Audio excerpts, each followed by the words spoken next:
alat geraknya nggak berfungsi dengan baik, otomatis kerjaannya rebahan aja di kasur gitu ya, karena misalkan rebahan di kasur rawat inap karena nggak bisa gerak, lumpuh karena stroke gitu kan. Atau pasien pasca operasi, misalkan operasi sesar misalkan, otomatis dalam proses pemulihan nggak ada gerak kan, pasti rebahan aja dalam 5 hari 7 hari gitu. Atau kita dalam perjalanan jauh, nah itu imobilisasi, nggak gerak gitu kan. Nah, imobilisasi ini faktornya kemana nanti? Ke sini tadi, ke venostasis ya. Jadi stasis vena, efeknya apa? Terbentuklah yang namanya ini, trombus atau bekuan darah. Nah, itu dia bisa menyumbat pembuluh darah. Salah satunya adalah deep vein atau vena yang profunda gitu ya. Terus bisa juga pada kondisi-kondisi trauma ya, pada kondisi-kondisi trauma, misal trauma ortopedik. Nah, ini juga biasanya pernah masuk di soal ya. Jadi dibilang nih ada pasien dia fraktur tulang panjang, fraktur femur. Tiba-tiba dia keluhannya sesak tiba-tiba. Nah, itu kita curiga embolis paru ya. Emboli paru itu biasanya sesakan secara tiba-tiba. Nah, emboli paru ini erat kaitannya dengan deep vein thrombosis ini gitu.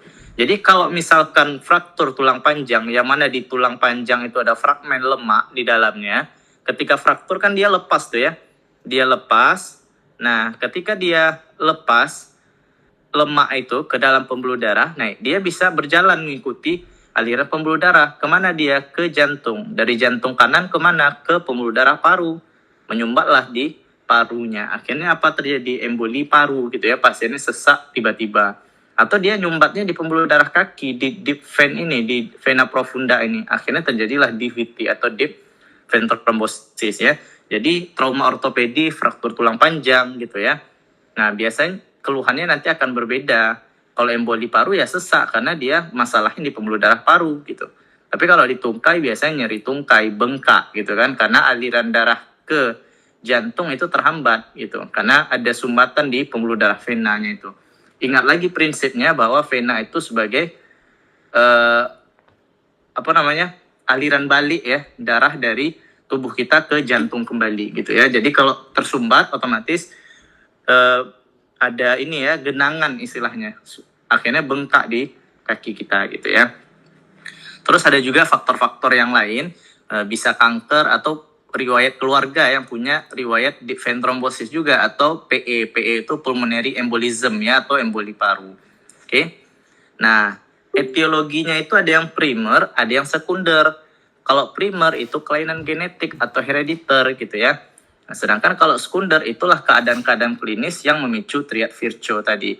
Apakah dia endothel injury, misalkan ada luka dan lain sebagainya, atau venostasis tadi, imobilisasi, perjalanan jauh gitu kan, tidak baring, pasca operasi dan lain sebagainya gitu ya. Nah, etiologi ini juga berkaitan erat dengan patogenesis dan patofisiologi. Jadi ketika stasis vena itu kan aliran darahnya melambat kan, karena namanya stasis kan. Maka trombosit itu mulai menempel, terbentuklah faktor koagulasi, terjadi pembentukan trombus atau bekuan darah. Atau karena endothel injury atau kerusakan endothel. Nah, otomatis tubuh kita merespon kan, oh ini ada luka nih mau disumbat gitu, maka teraktivasilah koagulasi atau pembekuan darah gitu. Hiperkoagulabilitas juga seperti itu. Koagulasi atau pembekuan darahnya berlebih, yang seharusnya dia normal aja ketika ada suatu pemicu, ini enggak ada pemicu pun ada faktor-faktor koagulasi yang dilepaskan, atau defisiensi antikoagulan. Antikoagulan itu kan zat-zat yang menghambat pembekuan darah. Nah, defisiensi kurang, jadi yang menghambat pembekuan darah kurang, akhirnya pembekuan darahnya lebih masif atau lebih banyak gitu ya. Nah, nanti dia efeknya akan terbentuk yang namanya fibrin rich thrombus. Yang mana fibrin rich thrombus? Inilah dari hasil PA ini kita lihat. Nah, ini semua ini ya. Ini kan pembuluh darah nih, lumennya. Nah, ada sumbatan sini, ini trombus ya. Nah, biasanya itu akan kompensasi, terbentuk yang namanya rekanalisasi. Nah, ini ya, lubang kecil kayak ini di dalam trombusnya itu. Jadi kompensasi. Jadi dibentuk tuh, biasanya ada lubang-lubang kecil kayak ini. Ini satu aja di sini ya, kebetulan gambar ini ya. Jadi itu namanya rekanalisasi. Nanti belajar lebih lanjutnya di patologi anatomi ya. Oke. Nah, kalau misalkan gangguan aliran balik vena, ada yang namanya post thrombotic syndrome. Gejala biasanya pasiennya edema kronik. Edema kronik itu bengkak dalam waktu yang lama, lebih dari 3 bulan gitu ya. Terus hiperpigmentasi. Hiperpigmentasi itu kulit di kaki itu agak menghitam gitu dan disertai dengan ulkus atau luka gitu ya. Tapi ini jarang. Nah, biasanya dia paling mentok itu ya bengkak tadi ya, bengkak kebiruan biasanya, bengkak kebiruan, terus apa namanya, D-dimer atau check labnya itu biasanya meningkat gitu ya. Nanti kita bahas apa itu D-dimer ya. Nah, apa aja sih tanda dan gejala yang biasa dirasakan pasien-pasien deep vein thrombosis? Itu ada nyeri tungkai. Ya, nama aja aliran baliknya itu terhambat kan, bengkak. Bengkak itu kan di sekitar tungkai kita di kulit itu kan ada saraf gitu kan, maka terangsang tuh sarafnya, maka pasien-pasien akan nyeri tungkai gitu. Lalu bengkaknya itu asimetris. Bengkak asimetris itu maksudnya kan ada nih bengkak di satu kaki, tapi dia nggak sama bengkaknya. Nah, jadi agak bengkak itu nggak sama. Ini misal segini, ini di sana yang lebih gede gitu misalkan. Dan dia biasa agak kebiruan. Bengkak itu kebiruan dan unilateral ya, cuman satu sisi aja. Beda nanti diagnosis banding itu dengan selulitis. Selulitis itu radang pada kulit gitu ya, radang pada kulit yang dia biasanya kemerahan. Kalau ini kebiruan ya, karena masalahnya di pembuluh darah vena gitu ya. Dan yang paling penting itu harus ada faktor resikonya gitu.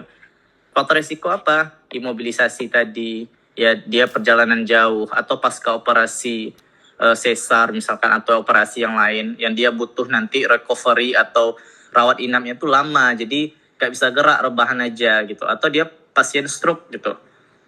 Itu faktor resiko namanya gitu. Harus ada faktor resikonya dan diikuti dengan gejala-gejala ini gitu ya. Bahkan ada yang dia nggak ada gejala yang berkaitan dengan tungkainya karena udah komplikasi ke pulmonary embolism. Ini biasa keluhannya sesak napasnya itu ya, sesak napas tiba-tiba gitu ya. Sesak napasnya tiba-tiba itu kita mikirnya pertama kali emboli paru ya, atau emboli paru. Oke.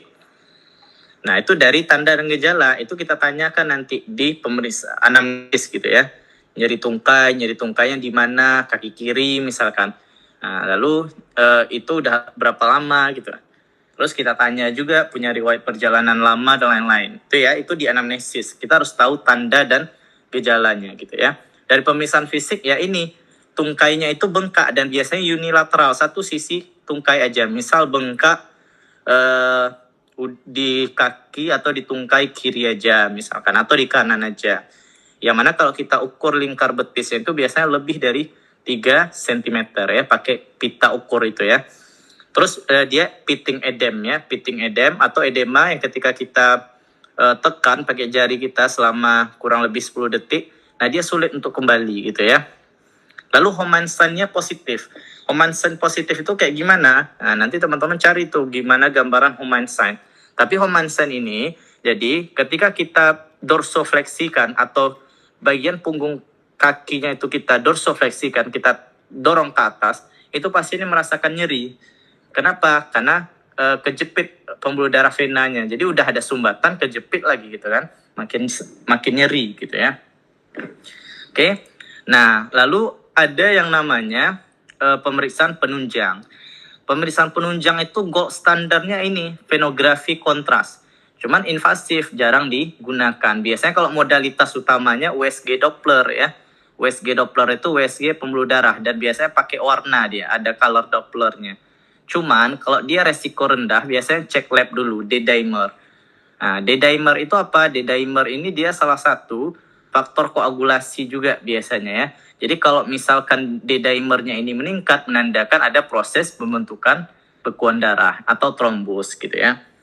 Nah, jadi pada emboli paru juga seperti itu, D-dimernya biasanya meningkat juga ya, karena kan sama-sama masalah tromboemboli ya, ada pembentukan trombos, ada embolus ya atau emboli. Oke. Nah, lalu ada skor penilaiannya. Ini kita sebut dengan well score ya. Nah, di sinilah kita nilai apakah dia resikonya tinggi atau low risk dan juga high risk ya. Nah, ini namanya well score, tapi ini nggak perlu dihafal semua ya. Kita tahu aja skor untuk menilai emboli paru ataupun DVT atau deep vein thrombosis namanya Wells score. Nah, kalau ini Wells score-nya untuk DVT, deep vein thrombosis. Ada juga namanya Wells score yang untuk pulmonary embolism atau emboli paru. Itu beda lagi. Nggak beda jauh sih, cuman beda item aja ya. Beda isi ininya tuh ya. Nah, ini. Nah, tapi namanya sama, Wells score. Maka ada Wells score DVT, ada Wells score PE atau pulmonary embolism ya, atau emboli paru. Oke. Nah, tata laksananya apa? Jadi kan prinsipnya gini. Yang pertama kita rujuk nih kalau ada komplikasi atau kasusnya berat. Kasus berat itu kayak gimana? Biasanya deep vein thrombosis yang proksimal. Proksimal itu maksudnya gimana? Di pangkal paha gitu. Jadi agak ke atas dikit gitu ya. Terus dia kalau ada suspek emboli paru. Suspek emboli paru itu gimana pasiennya? Sesak napas secara tiba-tiba. Atau dia nggak respon terhadap antikoagulan ya, atau kontraindikasi dia. Nah, yang bisa diberikan ya antikoagulan. Kan ini masalah pembekuan darah atau koagulasi, ya kan? Ada bekuan darah nih, maka kita kasih antikoagulan biar bekuan darahnya nggak terbentuk lagi, gitu ya. Nah, lini pertama atau first line terapi untuk antikoagulan pada pasien dengan DVT ini adalah DOAC. DOAC itu singkatan dari direct oral antikoagulan ya. Contohnya apa ini? Semua nih ya. Nah, tapi yang paling sering itu ya ini rivaroxaban ya. Karena dia menghambat tuh pembentukan protrombin ini menjadi trombin.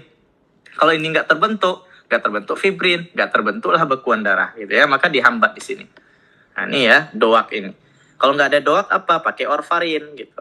Warfarin ini juga oral. Heparin ini ada oral, ada IV ya. Tapi jarang digunakan. Biasanya DOAC ini gitu ya.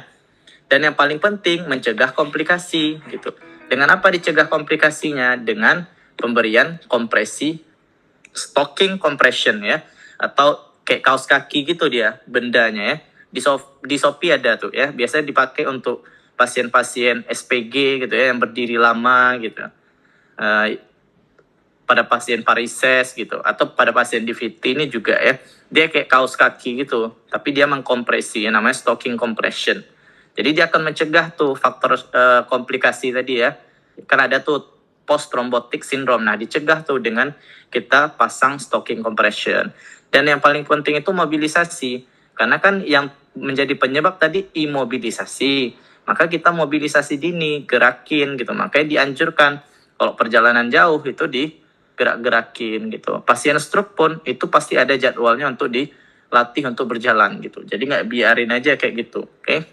Dan kalau ada nyeri dikasih analgetik gitu ya. Oke. Nah, komplikasi yang bisa terjadi apa? Emboli paru. Jadi dari kaki tadi itu kan bisa tuh trombosnya lepas. Kalau trombosnya lepas, lewat dia, mengalir dia mengikuti pembuluh darah. Kan pembuluh darah vena di kaki kembali kemana? Ke jantung kanan.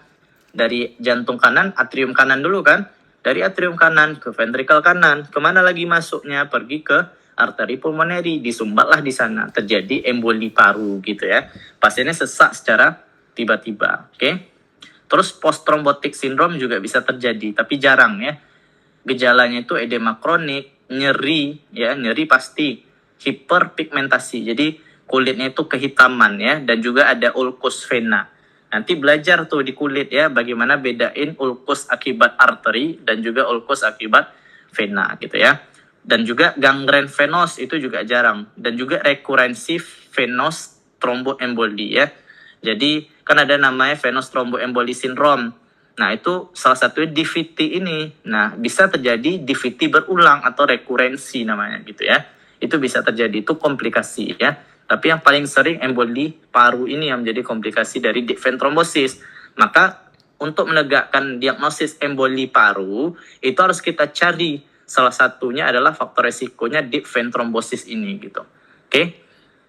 Nah, jadi kalau menegakkan diagnosis emboli paru, misal pasien datang sesak secara tiba-tiba nih, ini harus kita cari nih salah satu faktor resikonya DVT. Karena mereka saling berhubungan gitu ya.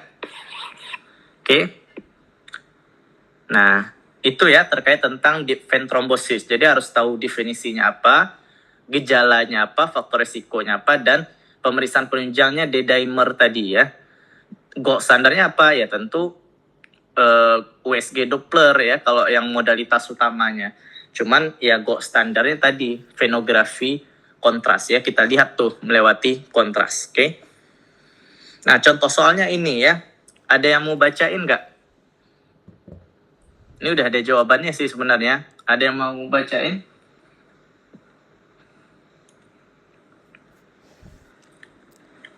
Fusen boleh bang. Nah, coba jelasin ya. Ini kan udah ada jawabannya nih. Oke bang. Ya, coba jelasin kenapa jawabannya B ya untuk menguji pemahamannya. Coba. Nah, Nyonya Sabar berusia 58 tahun datang ke POI dengan keluhan nyeri tungkai kanan sejak 3 hari yang lalu. Sebelumnya pasien baru saja tiba dari perjalanan haji yang ditempuh selama 12 jam dengan pesawat. Pasien sekarang mengeluh kaki terasa nyeri dan panas. Pemeriksaan tungkai kanan didapatkan pada regio ankle dextra. Merah, hangat, vena superficial membesar. Common signs-nya positif, apa diagnosis pada pasien? Nah, jadi dia itu ada suspeknya itu di vein thrombosis di kaki di tungkai kanan. Lalu kita lihat di virtue triadnya bang, triadnya itu ada imobilisasi kayak gitu. Salah satunya dia 12 ditempuh.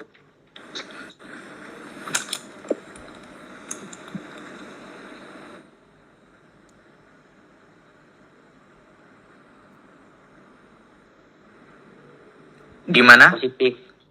Pada saat Homan sign itu kan dorsofleksi tungkai bawah, dia akan terasa nyeri di sepanjang vena yang merasa sakit itu bang. Iya, terus? Habis itu kalau misalnya positif, berarti bisa jadi dia ada di vein thrombosis bang. Oke. Betul ya? Bang, mau nanya, bisa nggak bang? Iya. Nanya apa? Mau mastiin aja bang. Kan kalau misalnya ada plekmasia alba dolens sama plekmasia cerulea dolens bang. Iya, terus? Kalau plekmasia alba dolens itu berarti dia di arteri iliofemoral, berarti dia di proksimal gitu ya bang. Makanya lebih putih gitu ya bang. Atau gimana bang? Padahal masih kurang paham bang. Kenapa Iya, bisa betul. beda warnanya? Tapi itu jarang ya. Karena kenapa bisa putih? Karena kan di bagian tungkai bawah ya, itu kan prinsipnya gini ya. Jadi semakin dia ke ujung, itu semakin teroksigenasi gitu ya. Terdeoksigenasi ya.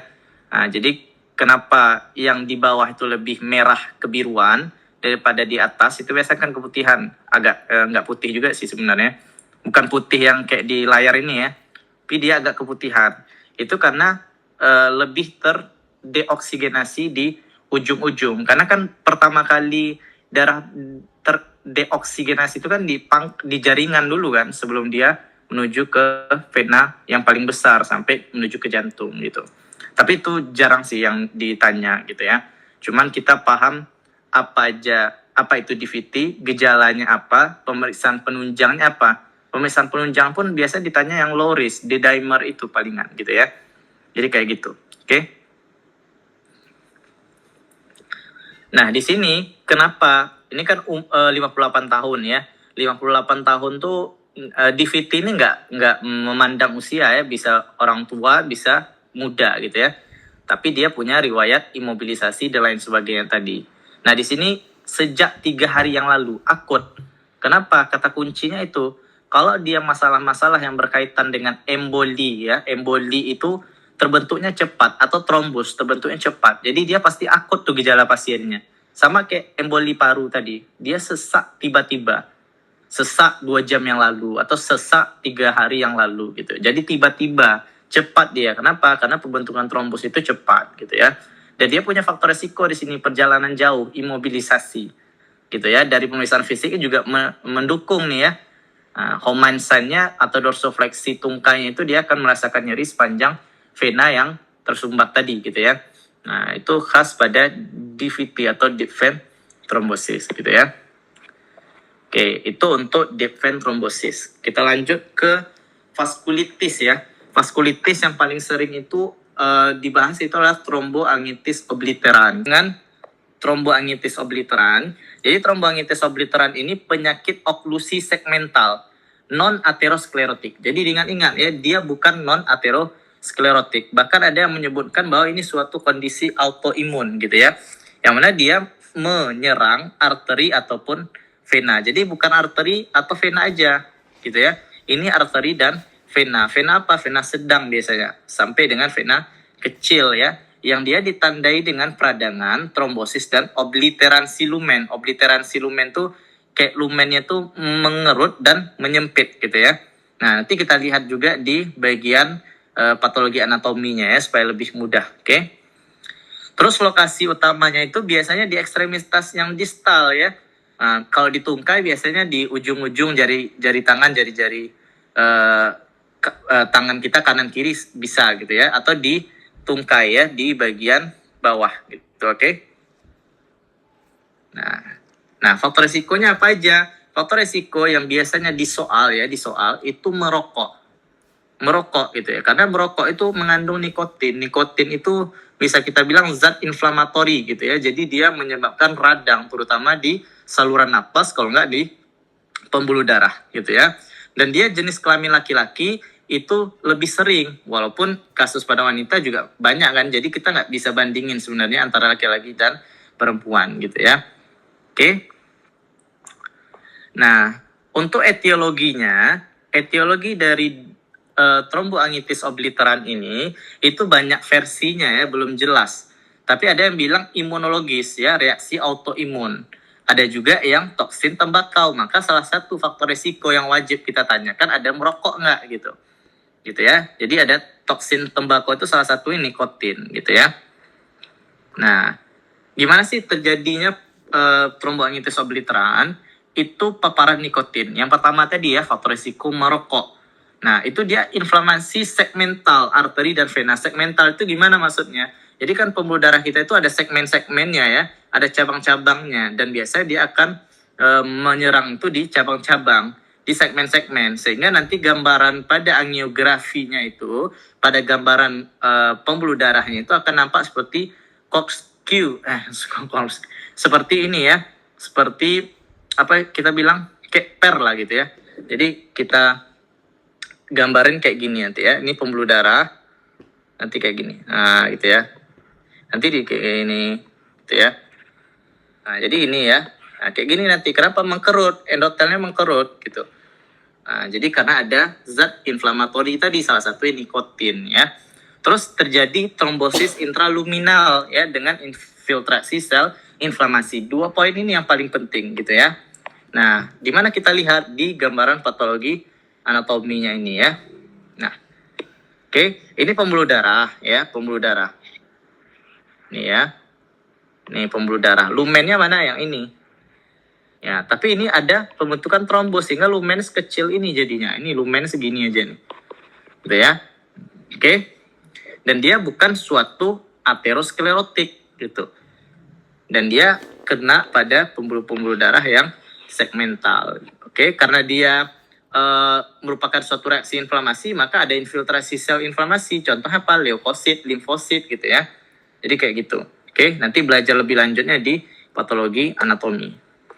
Nah, dari anamnesis apa biasanya yang muncul pada pasien dengan tromboangitis obliterans? Itu kita tanya umurnya berapa. Biasanya dia umur di bawah 45 tahun itu yang lebih beresiko. Terus riwayat merokoknya gitu, ada nggak gitu merokok ya tembakau sama aja, inti ada zat nikotinnya gitu kan.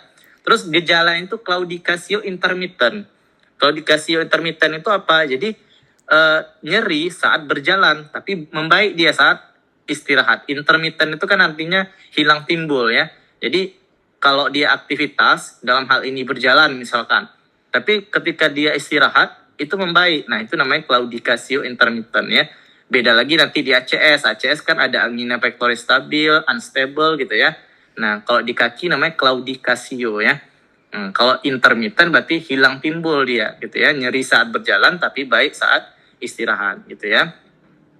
Terus pucat ya, ada sianotik kebiruan sampai dia dengan memerah. Bahkan kalau udah gangren dia udah biasanya. Bahkan ada yang masih kuat tuh gitu ya. Itulah bedanya kalau dia tromboangitis obliteran. Beda kalau dia penyakit vaskular yang lain. Yang misalkan dia apa contoh misalkan kasus-kasus vaskular yang lain yang melibatkan arteri misalkan. Stenosis arteri atau trombosis arteri atau misalkan Takayasu arteritis misalkan dan lain-lain. Itu biasanya nadinya menghilang gitu ya. Lalu yang paling khas itu tes Allen, tapi jarang sih ini dilakukan ya. Tes Allen positif ya. Kita untuk menilai aliran radialisnya dan ulnarisnya. Ini kan arteri ya. Kalau arteri itu radialis sejajar dengan jempol ya. Sedangkan ulnaris sejajar dengan kelingking. Itu bisa kita raba gitu ya. Nah, segala sesuatu yang erat kaitannya dengan pembuluh darah, gold standarnya tetap sama, angiografi. Kalau vena tadi namanya venografi ya, venografi. Kalau arteri berarti arteriografi atau angiografi konvensional ya. Itu gold standar kita untuk melihat pembuluh darahnya itu kayak gimana gitu ya. Nah, sedangkan kalau di awal-awal modalitas utama yang pertama ya namanya Doppler gitu, USG Doppler. Sama seperti USG tadi gitu ya. Nah, dari angiografinya kelihatan kayak gimana? Kayak gini dia. Seperti yang udah dijelasin tadi ya. Jadi kayak gini tadi ya. Nah, gitu. Nah, jadi disebut dengan kolateral ya, atau appearance ya. Gambaran seperti per kalau kita bilang ya. Jadi kurang lebih seperti itu gambaran di angiografinya. Oke. Nah, untuk gejala dan tanda yang seperti yang sudah disampaikan tadi, kita tengok apa, ada nggak merokok. Terus kalau ada merokok, kita lihat usianya berapa, lalu kita lihat yang gejala-gejalanya tadi ya, nyeri pada tungkai, yang mana dia claudicatio ya, kalau aktivitas atau berjalan dia nyeri, kalau istirahat berkurang. Terus kita lihat juga gejala-gejala yang lain gitu ya. Oke. Oke, untuk edukasinya ya seperti biasa, kita harus mengedukasi itu menyerang pada faktor resiko. Misal merokok nih ya, berhenti gitu. Berhenti itu kita bilangnya ada yang namanya berhenti seketika, ada yang namanya berhenti berkala. Tapi paling bagus itu mengedukasinya berhenti berkala. Misal 10 bungkus per hari, kurangi jadi 5 bungkus. Nanti 3, 2, 1 sampai berhenti. Karena jarang orang yang mau berhenti langsung gitu ya. Berhenti merokok langsung nggak ada, jarang gitu ya. Oke. Nah, ini ya. Contoh latihan soalnya ini. Jadi ada Tuan G, 40 tahun, datang nih ke IGD. Keluhannya ibu jari kaki kanannya menghitam.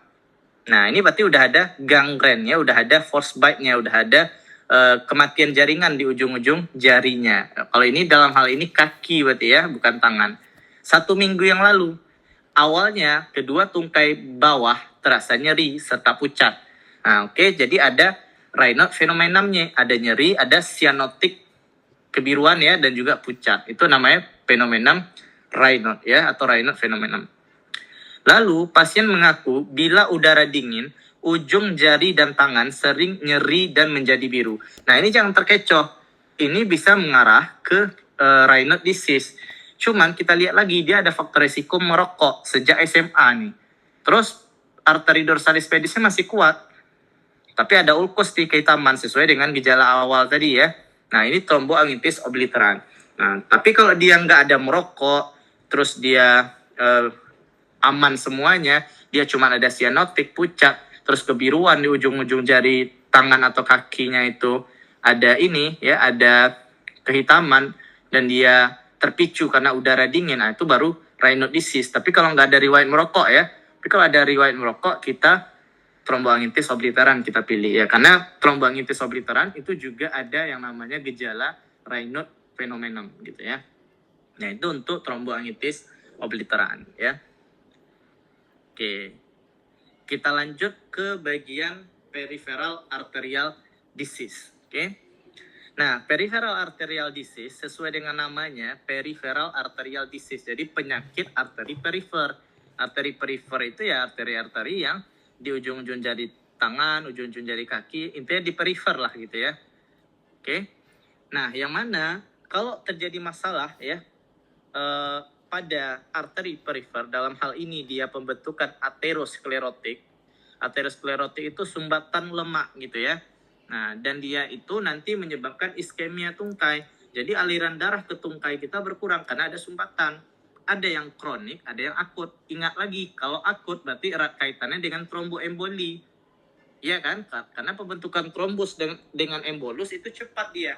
Maka pasiennya nyerinya akan cepat gitu ya, akut. Tuh. Nah, dikatakan akut itu berapa? Kurang dari 2 minggu. Misal nih, keluhan nyeri 3 hari yang lalu, itu kan kurang dari 2 minggu. Tapi kalau dia mengeluhkan nyeri, udah 1 bulan misalkan, itu berarti kronik, gitu ya. Nah, yang kronik itu ada yang kritikal, ada yang non-kritikal. Nah, dikatakan non-kritikal kalau dia claudicatio intermittent tadi. Jadi dia membaik ketika istirahat. Tapi kalau dia yang kritikal berarti ada rest pain. Jadi istirahat pun tetap nyeri terus menerus gitu. Nah, itu namanya kritikal ya. Nah, jadi kalau menentukan kayak gitu nanti ya, pasien nyeri misalkan udah 1 bulan, terus dia ketika beraktivitas dalam hal ini berjalan misalkan dia nyeri ini gitu, tapi ketika istirahat berkurang. Nah, itu kalau dikasih intermittent gitu ya, berarti non kritikal. Tapi kalau dia ketika istirahat pun masih nyeri terus menerus nyerinya, berarti kritikal gitu ya. Oke, lalu kalau dia iskemia tungkai akut yang tromboemboli, nah itu kita harus menilai 6P. Nah, 6P ini coba dicari nanti ya. Itu erat kaitan dengan sindroma kompartemen. Ada 6P, pain, pallor gitu, plus less, hilang nadinya gitu ya. Nah, oke. Nah, ini untuk definisi ya. Jadi dari namanya udah jelas ya. Peripheral arterial disease, penyakit arteri perifer. Jadi ada sumbatan karena proses aterosklerotik pada pembuluh-pembuluh darah arteri yang perifer. Faktor resikonya apa? Faktor resikonya ini ada 4 ini penyakit metabolik ya. DMK. DM ini kenapa? Karena DM ini dia merusak endotel. Hipertensi juga merusak endotel. Rokok juga seperti itu. Gitu ya. Endotel injury jadinya gitu ya.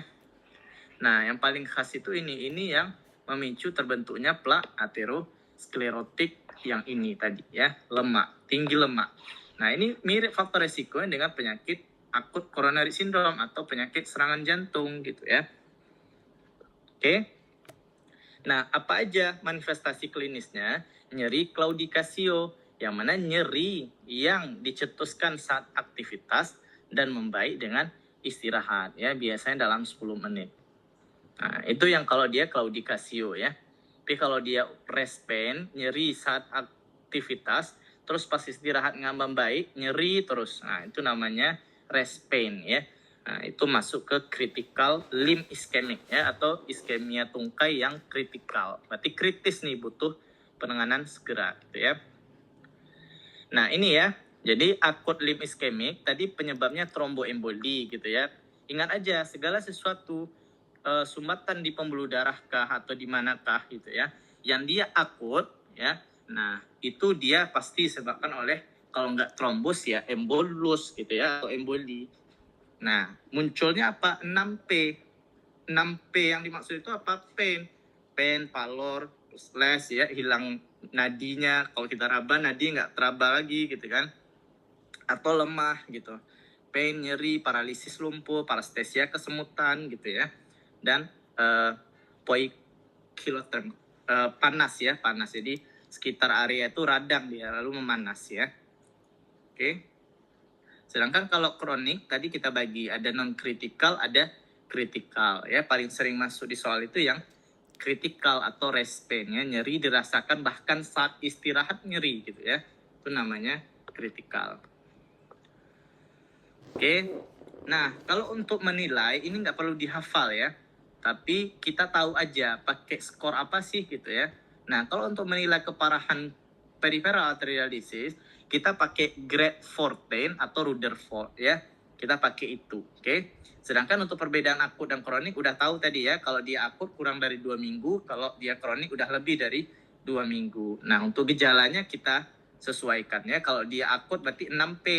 Nah, 6P itu apa aja gitu ya. Udah jelasin tadi ya. Sedangkan kalau dia kronik, kita lihat lagi kritikal kah atau non kritikal ya. Nah, kalau akut tadi penyebabnya tromboemboli. Kalau kronik aterosklerotik, ada proses pembentukan lemak menyumbat pembuluh darah gitu ya. Nah, kalau untuk di layanan primer atau di puskesmas atau istilahnya pemeriksaan awal lah yang paling modalitasnya itu bisa kita gunakan ya pemeriksaan ABI ini atau ankle brachial index ya. Nah, pasti udah ada praktikum kan untuk menghitung ABI atau ankle brachial index. Nah, nanti kita masukin dia masuk ke tabel ini. Apakah dia normal atau dia ringan sedang atau udah berat dia gitu. Kalau berat itu kalau udah kurang dari 0,4 ABI-nya gitu ya. Berarti udah sangat kritikal ya. Dikatakan kritikal itu kalau dia ABI-nya udah kurang dari 0,40 gitu ya. Nah, tata laksananya apa? Karena ini masalah aterosklerotik, kita sesuaikan. Kalau dia akut ya. Akut itu kan penyebabnya tadi apa? Tromboemboli. Maka segera kita revaskularisasi dalam 6 jam gitu ya. Tata laksananya itu heparin, antikoagulan ya. Karena kan ini tromboemboli. Koagulasi kan, berarti kita kasih antikoagulasi. Contohnya apa? Heparin gitu ya. Atau kita berikan trombolisis. Kalau embolektomi itu bukan kompetensi dokter umum ya.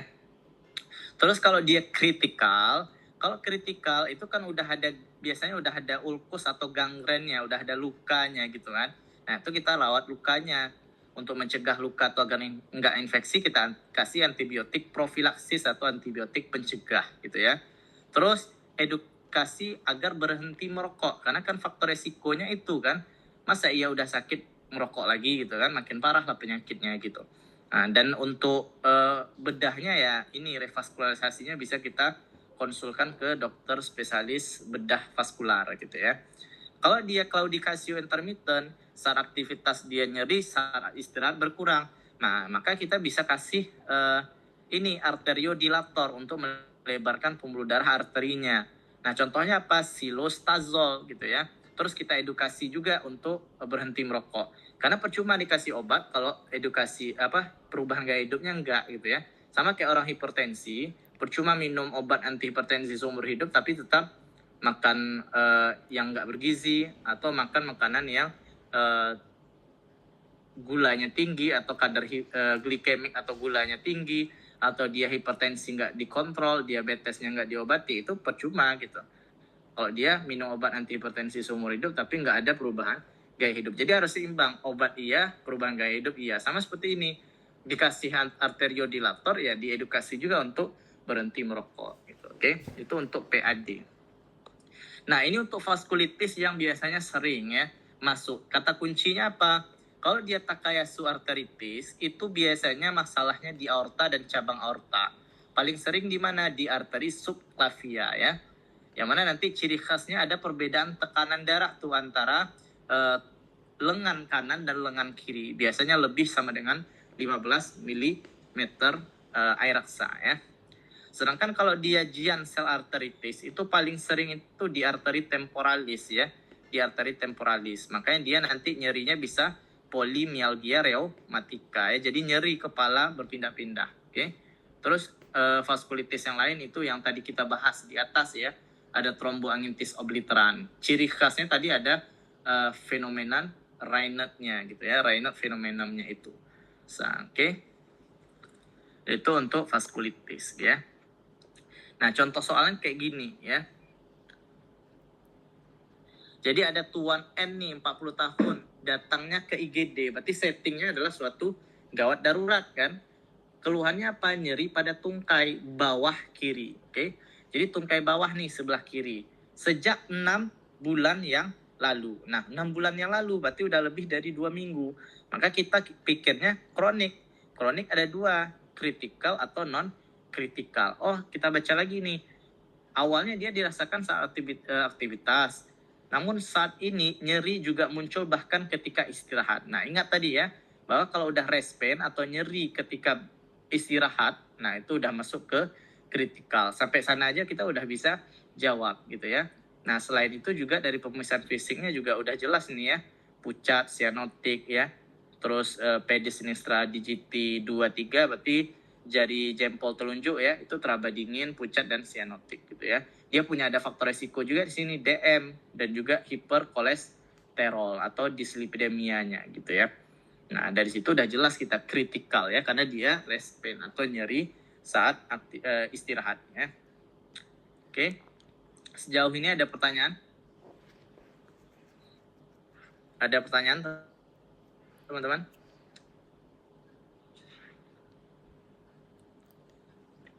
Oke, kalau nggak ada pertanyaan, kita lanjut ya.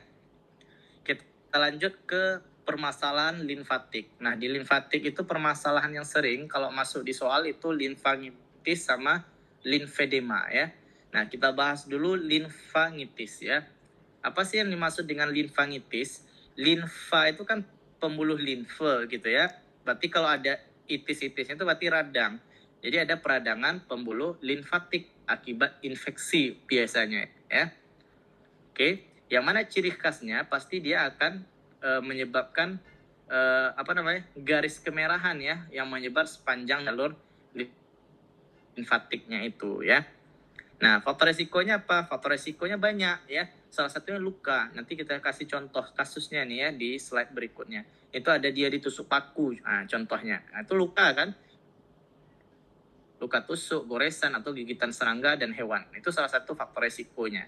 Lalu infeksi kulit. Nah, infeksi kulit yang seperti disampaikan tadi ada selulitis. Jadi radang pada kulit yang mana bisa menyebar melalui limfatik. Nah, dia diinfeksi juga limfanya gitu. Terjadi limfangitis ya. Oke. Terus pada pasien-pasien dengan imunokompromis, imunnya rendah gitu ya, sehingga lebih mudah untuk diinfeksi gitu ya tubuhnya. Oke. Nah, penyebabnya yang paling sering itu bakteri. Bakteri tersering itu adalah Streptococcus beta hemolyticus grup A ya. Dan juga Staphylococcus aureus. Itu banyak di area kulit ya. Nah, tapi yang paling sering itu Streptococcus beta hemolyticus grup A. Ingat aja ya, SBGA, Streptococcus beta hemolyticus grup A. Oke. Nah, gimana sih patofisiologinya? Jadi, kita ada luka nih misalkan. Anggaplah di sini pada kasus ini misalkan nih. Jadi dia ada luka nih. Dia ditusuk paku ya, umur 28 nih, tusuk paku. Nah, ketika dia ditusuk paku, ada luka di sini. Nah, itu lebih mudah nanti bakteri masuk. Nah, di sini banyak nih pembuluh darah limfe ya, di area bahu, lengan, leher, sampai ke dada ya. Terutama di wanita, di area sekitar payudara itu banyak pembuluh limfenya. Nah, nanti dia akan muncul tuh garis kemerahan mengikuti pembuluh limfenya itu gitu ya. Oke, jadi gitu ya. Oke. Nah, apa aja sih yang harus kita tanyakan? Jadi kita tanyakan itu riwayat luka atau trauma kulit sebelumnya atau riwayat radang gitu ya. Lalu kita tanya juga ada nggak gejala sistemik. Nah, di sini maksudnya nggak kita tanya, Bu atau Bapak ada gejala sistemik, mana paham pasien. Maksudnya kita gali gitu ya. Ada nggak demam, menggigil, malaise, itu namanya gejala sistemik akibat infeksi ya. Pasti demam karena dia ada reaksi radang gitu ya. Terus ada kalau kita lakukan pemeriksaan fisik, nyeri dia dan kemerahan sepanjang ekstremitas yang kena gitu ya.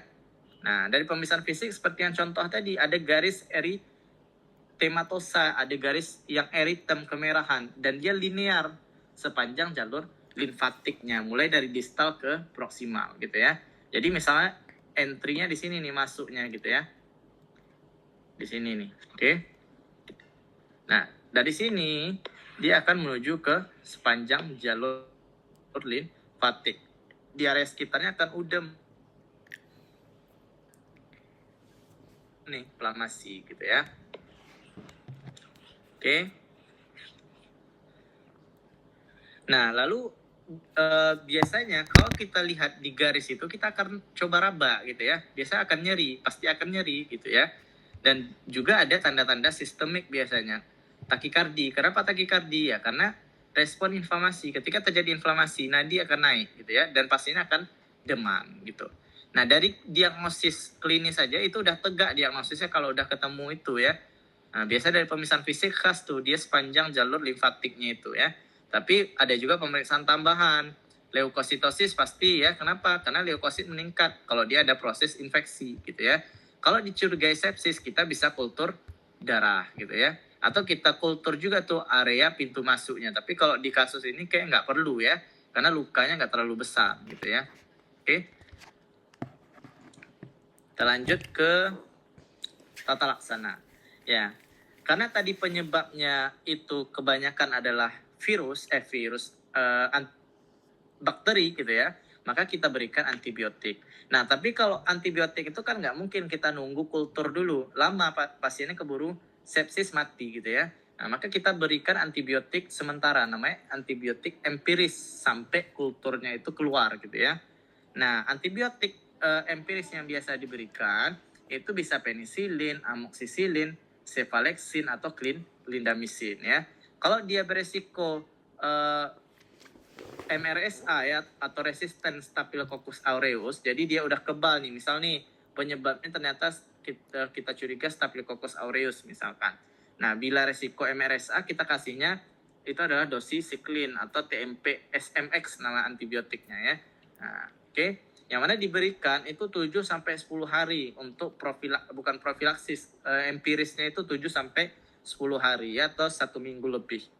Nah, selain dari antibiotik, kita berikan juga tata laksana suportifnya. Apa? Tirah baring, ya. Tirah baring, jadi kita pasiennya rebahan, lalu kita tumpuk 3 mantal, kita naikkan kakinya, jadi kita elevasikan. Tujuannya apa? Supaya kaki yang bengkak tadi, cairan yang ada di pembuluh darah yang numpuk tadi, dia kembali ke jantung.